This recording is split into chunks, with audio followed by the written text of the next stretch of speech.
All right, welcome. If you're watching me live right now, can you say hello to me so that I can talk to you for some time before we come to our topic today? And this is a week where we are talking about failures. So, yesterday, if you are part of the session, then you are well aware that I was talking about how our perception towards failure will decide our emotions, and those emotions will create certain motion in our life, isn't it? So that's what I was covering yesterday, and today I will take you to the next level, that what you need to do. So yesterday I was talking about 7 myths, so I'll just revise them. So if you are watching me live right now and you were there yesterday, can you say I was there yesterday, so I can see who all are coming consistently, and we can talk more about this in future also. So if you're watching me live, I would like to see a hello, at least from LinkedIn and Facebook and YouTube. I can see a hello, and then we can start our session. So if you're there, I would like to talk to you for some time before we get into our teaching part. All right. So if you're there, so I would love to say hello to you. So hello to all of you. So let me revise until we get started our topic today, so that we are on the same page. So what I covered yesterday was failure is our definition, and the first reason people are struggling. So Ram is there. Ram was yesterday. Welcome, Ram. So you are very consistent. I see you very consistent in all the sessions. So good. I'm so happy to have you.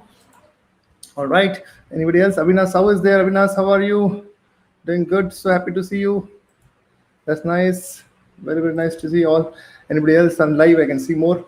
So good. So yesterday I was talking about our perception towards our failure are creating certain emotion, and those emotions are eventually creating certain motion. All right. That's what I created. So what are the 7 myths we have about failure, which is eventually creating frustration in our mind? So first one, I said the biggest myth people have about failure is they believe that failure is avoidable.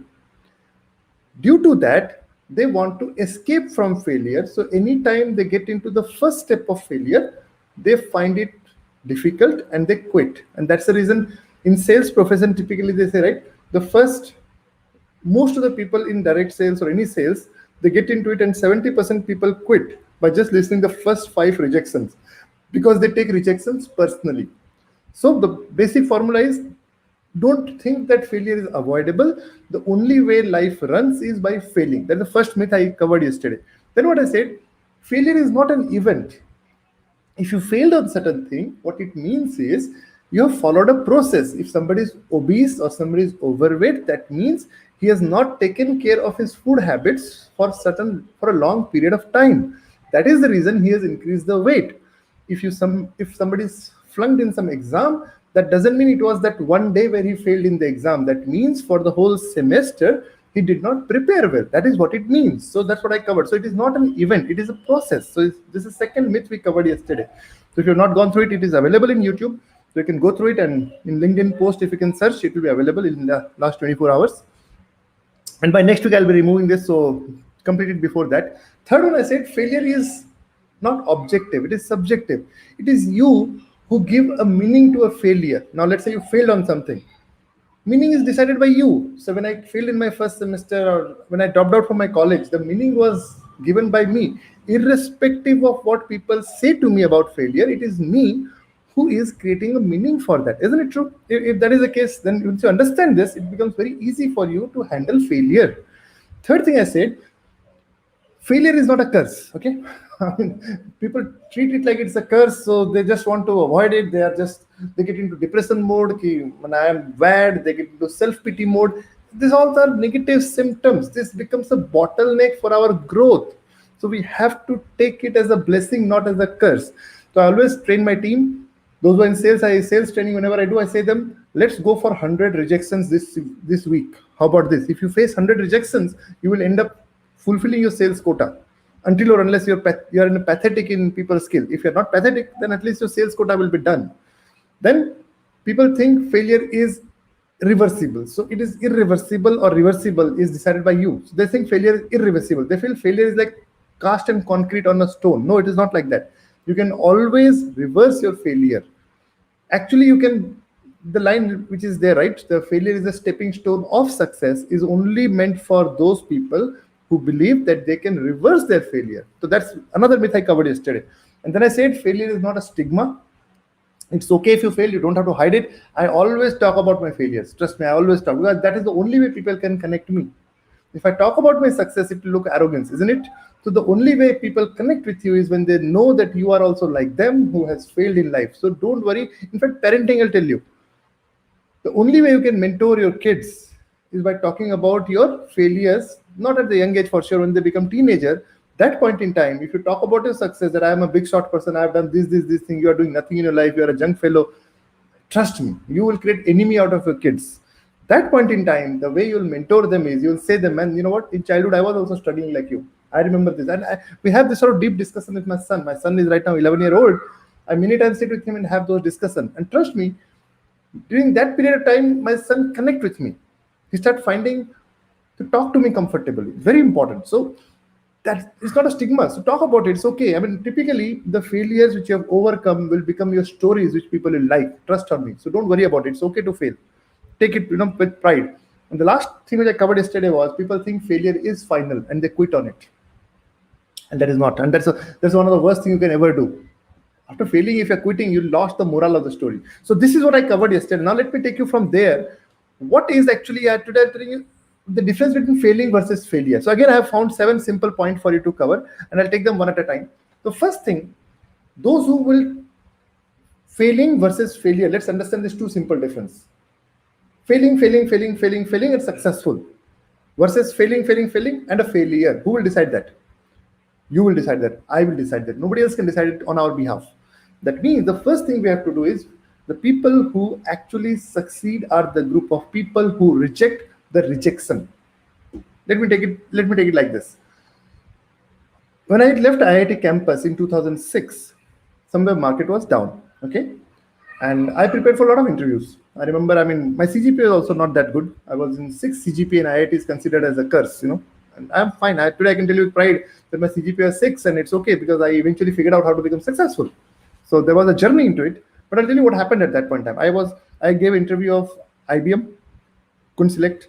Wipro kicked me out of the interview room because I was not consistent 60%. So they kicked me out of room, which is itself a humiliating situation. It's a very horrible situation. I've explained in one of my sessions, and I'll talk about it some other day. Then I remember I failed in Connexent exam. I said in Connexent also didn't hire us. Then I think Rambus came, we could not clear that also. Intel, I was not even eligible, so they itself rejected us the first place itself. Qualcomm didn't selected us because they were looking for 9 CGPA. So Qualcomm, Intel, Texas Instrument, we were not even allowed to sit into it. Forget it. So imagine what sort of humiliation we will go through. And then on top of it, in off campus, I applied for 4 to 5 companies. What do you do in this situation? I remember a lot of people went into depression phase. Some started drinking, some started smoking. Somehow, luckily, I did not got into any of this trap. I created isolation at that time. Rather than wasting my time with other people, I started investing my time on preparing for the interview. And after doing all this circus, I remember I got a breakthrough. And the breakthrough was getting to ARM. ARM was a great company to go in, and it was my best investment of my time. I got selected into ARM, and ARM was a great company to work in, my first VLSI company. This is one phase. So what happened? Now, if you reject your rejection, some people, what they did, they got depressed. They got into any job. I mean, they got into any job. And I was lucky that I could not get any job. So I finally got a circuit job. I mean, for any engineer, the core job is a dream, isn't it? And I got a core job. Yes, the journey was a little difficult. It was like a climax of the movie. I mean, I was at that time in the IIT, and I was thinking, I will not leave IIT campus without getting a job. Because what do? I mean, if I go hometown, I'm from Orissa, and in Orissa, there is no VLSI company. What do I do going hometown? I'd be wasting my potential. I mean, wasting my time. And I'm from poor family. I cannot stay in any metro city also. The only hope I was having was our semester got over by June. May, June, people vacate the campus. Those who got the job, they were into celebration mode. The next batch was going to join in August first week in IIT. So the only relief we got was until the next batch comes, you guys can stay here for 3 months and prepare for an interview. And that was a big relief for us. Trust me, the best relief. And I internally got committed, man, somehow I have to clear my interview. I have to leave IIT campus by getting into this job. And trust me, it works when you really focus on it. And I was very dedicated to it, and finally I cleared the interview. The first point, you reject the rejections. I mean, whether you'll fail or you'll be a failure will be decided. Do you reject your rejections, or do you take rejections personally and wash out your talent? Choice is yours. Now, will it happen automatically? Trust me, not. That point, what kept me motivated, I'll tell you.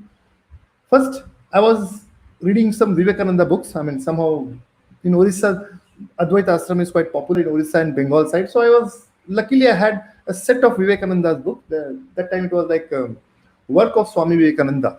It's very economical book. You can purchase them. And I was reading that. It was giving me tremendous mental peace because it was a fight which I have to go through. And I was going through that journey. This is first thing. So it means you have to be in some positive association. Now, if you're in a job, I'll tell you, that's where peak impact mentorship comes into picture. If you're not part of this association, in this association, we have made it intensely very economical, that you can be part of a positive association where you'll be part of a book reading club sort of thing, where you grow on a regular basis. You start participating in it so that your people fear is over, and somebody is coaching you on small topics. That helps you big time. And on top of it, I every week do a session which is a detailed session where we go into question answer session, we mentor people. My passion is mentoring and coaching people, so I do it irrespective of what I do. So you'll be part of that Ascending Your Peak program. If you're not part of it yet, you should be part of it. All right, this is the first thing. So achievers, those who can handle failing versus failure, they reject the rejection. So if you're live right now, why don't you say hello, what are you learning? So based on that, I can reply before I go to point number 2. If you're watching me live right now and if you've joined me just now, say hello to me. And what are you learning? What is the learning in the point 1? If you had a such moment where you rejected the rejections, why don't you share that? It will be really good. So I would like to know if you have rejected certain rejections in your corporate, in your personal life, somewhere you failed and you said, man, no, I'm not going to accept this failure. No matter what happens, I have to bounce it back. If you've done it, why don't you write it down? I would love to know your failures. I would love to know your story. That will be the best we can do. We can share each other's story. Second thing, which typically those who don't fail at failure, they actually go further. They see failure as temporary. Now that's exactly what happened, right? Isn't it? When I was preparing for my interviews, when I was going from one interview to the next interview, actually, what will decide my attitude? Now imagine if I go like a loser, oh man, I have already been failed in 4 interviews, now nothing can happen. The 5th interview which I'm going, he's not aware that I have failed in the last 4 interviews. He's not. In fact, I'll tell you what you should do. Prepare it. And I was doing it, trust me. I have created an entire document system. What interview question can they ask? In fact, when I left my IIT campus, and same procedure I followed whenever I was going for interview, I'll always document the question. This one habit I have developed which helped me out. If you are preparing for interviews, please document it. First 10 interviews, you just go to see the temperature. It's like in cricket, they go, right? They go for some time, they see how the pitch is, how it is behaving. Is it a batting pitch? It's a bowling pitch. They stay for some time just to see the pitch. Same thing I do it. When I go for interview, I just go to see what is expected out of me, what sort of question people will ask me. And once I go for 7 to 10 interviews, my goodness, 80% questions will be same. Trust on me, I can assure you. Because what else can they ask? Now, if I have 10 years experience, there are certain sets of questions which are expected from me, and I should know them. And that's what it is. So you see failure as temporary. Post-pandemic, when COVID came in 2019, all of a sudden my business took a different direction altogether. And I knew it is temporary. And now the temporary became 2 years. It looks like permanent, man. 2019 went by, 2020 went by, 2019 end it started, I think. Then 2021, it is almost like 2 years. Now the temporary thing is looking like a permanent thing. If you don't change and if you don't have that fresh mindset of adapting to the thing, you are gone. And I realized one day, man, you have to do it. The second thing, if you have faced this where you found failure was temporary, you convince yourself and you saw the big picture and stayed in the game for a longer time. Why don't you share your story? That how long you stayed in the game, what happened to you, and what kept you motivated at that time? Who was that inspiration for you which kept you in the game for some time? Why don't you share it? I would love to know your story. And some of you I cannot reply here right now, but post session I will definitely reply to you. Definitely I'd love to do that. All right. Third thing. Achievers see failure as an isolated incident. Now, this is quite important. Let's understand what I mean to say this. Let's say you're failing in certain areas for any reason. Let's say in your personal life you're failing. Assume you had a great aspiration for your marriage and your marriage is failing for any reason. What will happen out of it if you don't take it in the right perspective? You'll think I'm a failure in all the areas of your life. No, you're not. Trust on me, you're not. You are a human being. It's okay. In some areas I have failed. I'm not proud of it for sure. In some relationship, I have really messed up, which I'm really ashamed of it, to be honest. But what do I do now? Whatever is gone is gone. Let me learn some lesson and move on. I have done it. Certain areas which I have messed up. I mean, can I go back and change my college degrees? I mean, if you ask me, I would love to be topper right now. Why not? What is harm in being a topper? But I cannot change it now. It's in my history now. In history, it is documented that Vijay was a school dropout. It is documented. It's documented that I was not a topper in IIT. It's documented. What do I do now? It's okay. Move on. That's one part of it. I can use it now and help others to grow in their life. That's I can do. That means it's an isolated incident, but certain areas have become successful also, isn't it? That is also isolated, by the way. So if anything you're failing right now, trust on me, it is an isolated incident. It's not like the end of the entire story. It is one component of your life. It is not your entire life. If you understand this, you will convert your present situation, which might be tough. Eventually, that will be the reason that you are successful. And 5 years later, when you reflect it back, you'll say, man, wow, those episodes have made me eventually better in my life. Like if I would not have faced these many failures, do you think I would have been a coach? What would I coach people in? I mean, if I have seen only success, what will I coach people in? I mean, I am not even eligible to be a coach because I have seen so much of pain, because I failed in so much areas. I can understand the pain of people who come to me when I coach them. I know your pain, man. Somebody struggling for interview, they come to me. I say, man, I have gone through it. I know what pain you're going through. Somebody struggling in relationship, I know, man, what pain you're going through. I have gone through it myself. So when I can do it today, those failures are becoming part of my life. So they are not. I mean, take it as an isolated incident. You might be failing in sometimes. Some of you might be failing in relationship right now.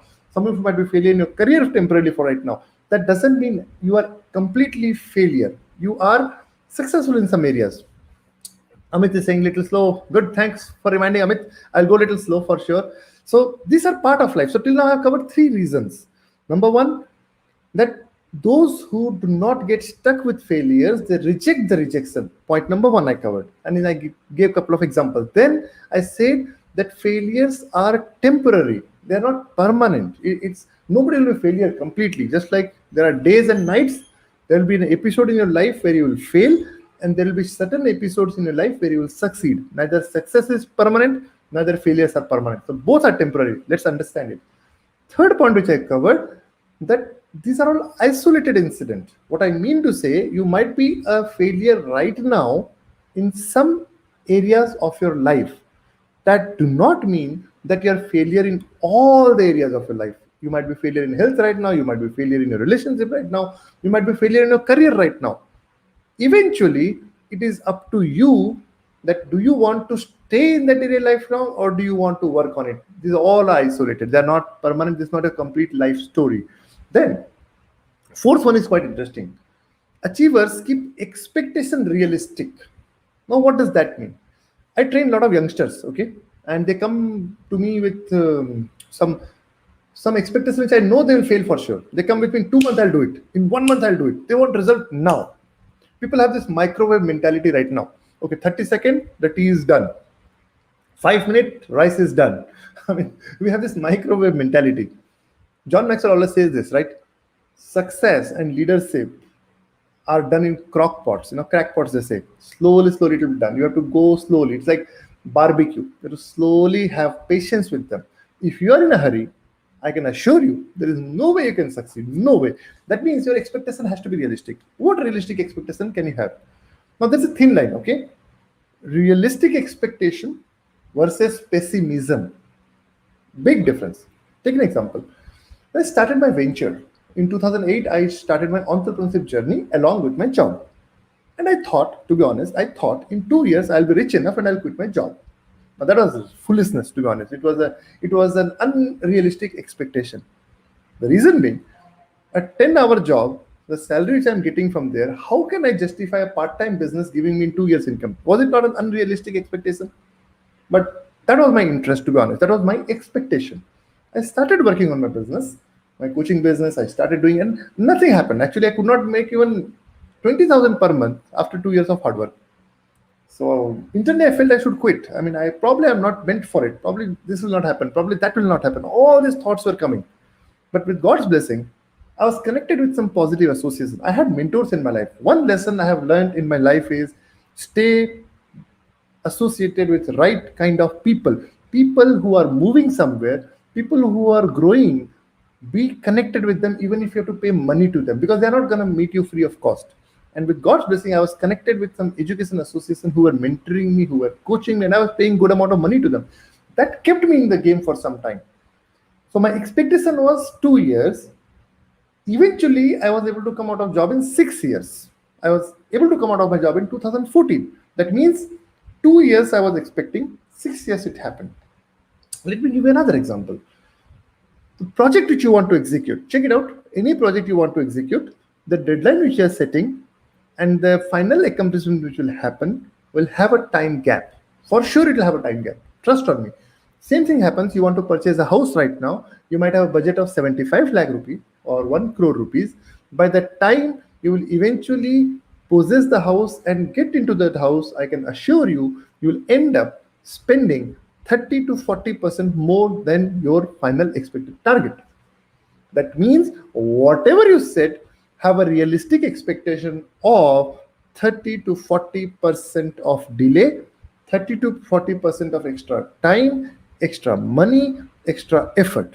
That is on the lower side I'm talking about. It may go to the higher end also. That means you have to have a realistic expectation. If you don't have realistic expectation, the problem you will face is you will give up too early. You might assume that I am not meant for it, I am not talented enough, probably my luck is not good, whatsoever you can say. Eventually, it will not help you. So that's good. So let's summarize this 4 point. And if you are watching to me right now, what is your understanding till now? What are you liking? Before I go to the last 3 points, let's talk to you for some time. If you are watching me live, I would like to talk to some of you. I can see some comment. Avinash, Ram, is there anybody else? If you are live right now, why don't you say to me what are you learning? What is your takeaway out of this 4 point? Which one do you connect the most? Achievers reject the rejection. Achievers see failure as temporary. Achievers see failure as an isolated incident. And achievers have realistic expectation. Which one do you connect the most out of this 4 right now? Which one is close to your heart? Why don't you guys comment? So I would like to know. I can see some comments coming up. So what is the point which you connect the most out of this 4? Which is connecting to your heart? Then I'll take this last 3 points. Before that, let me talk to some of you. If you're available right now, why don't you talk? I would like to know, what are you liking the most? Which one do you connect? And meanwhile, let me share with you my book. If you have not got this book, you can subscribe to my email channel, and you can also connect. I can give you my latest book, which is available. So you can take through it. I'll connect through this also. Some of you might not get it right now because LinkedIn will not go through StreamYard. Facebook and all can go. All right. So let me connect the last 3 points of our discussion today. So out of this 4 points, the third point is achievers focus on their strength area. Now, what does that mean? What that means is, see, when you're failing, what will be natural tendency? Our natural tendency will be to see our weaknesses. Isn't it true? That point in time, you will see that you have nothing good in you. But that is the time actually you need to see on the strength side. And I have done it so many times in my life. So whenever I fail, I start finding, man, what am I good in? Am I good in nothing? And that time you need some good friends who can encourage you, because that point in time already you are low in energy. That means focus on the strength area of yours, not on the area of weakness. I'll give you one biggest miracle today. One of the biggest lesson which I learned from John Maxwell was this. He said, if your weakness is in the area of character, focus on it. I repeat again. If your weakness is in the area of character, focus on it. Other than this, let go your weakness. Don't even worry about them. You'll say, what does that mean? I'll give you an example.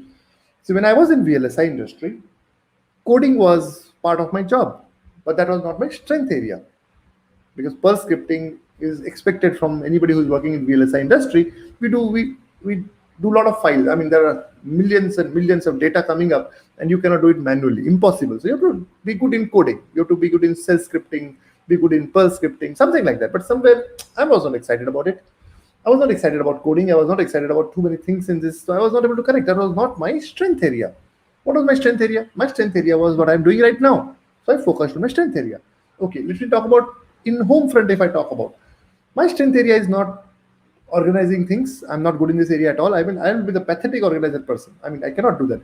My wife is amazingly good in that.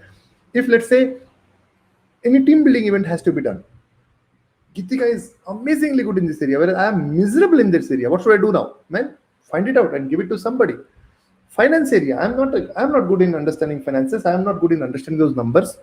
That is my area of weakness. What I did, pass it on to somebody that is the strength of theirs. I understood one thing, that those who want to succeed for a longer period of time, they do not focus on their weakness. They actually focus on their strength area. Whereas society has programmed us improve on the area of weakness. And that is where I always do career impact assessment of people. They get a 40-page report. And that 40-page report, I always encourage them, these are your strength area, focus on this. Or if you want to grow in certain areas, then focus on this. Otherwise, don't worry about it. Find out your strength area and work more in your strength area. You will see more success coming to anywhere. That is where a lot of people are not aware of it, and they end up struggling more, which actually could be relieved. That's a very important point. So they focus on their strength part. Then the sixth point is achievers bounce the very approaches of to the achievement. Now this is very interesting. The very approaches. What it means is, have you seen this? Have you heard this line? Fail, fail, fail, and you will succeed. Actually, it's an incomplete line.